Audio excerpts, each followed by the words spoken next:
Ant-Man actually was on set when you were doing the Vision on the Avengers. Oh, wow. And I think about it, we didn't actually interview you because I think you were too busy in the costume. It was probably too hot. Yeah, it was very, yeah. So, but I'm a big fan. I'm a big fan of the comics. I mean, the Vision was one of my favorite characters. I was really happy when they figured out a way to keep Jarvis around in some ways. But it's kind of hard because you used to have just a voice role. You just go in and do some voice. Now you have to really do a lot more. Oh, it's great. I mean, I love it. I mean, I do. I love working with those people. You're working with funny and creative human beings who are, at the very top of their game, and you're working on sort of apogee of comic book films. They're being made by fans. Kevin Feige is a fan, and I think that's why the movies.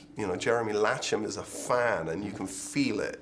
They feel their love for these stories, and these characters. I actually spoke to Sebastian Stan recently, and I tried to throw it out there. Okay, who's gonna become Captain America next? Because there's that whole thing. He was very nice. He was very nice about it. He wasn't like, no, me, it wasn't like that at all.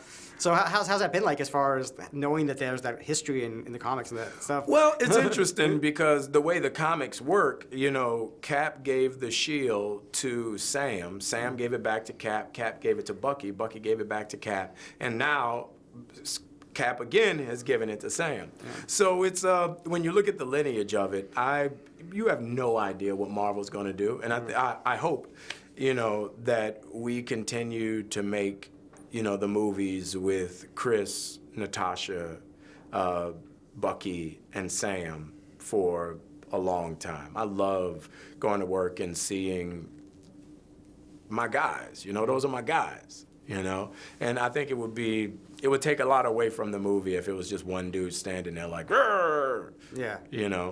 Well, I definitely like where they've been going with it because I've read all the comics and they're really kind of.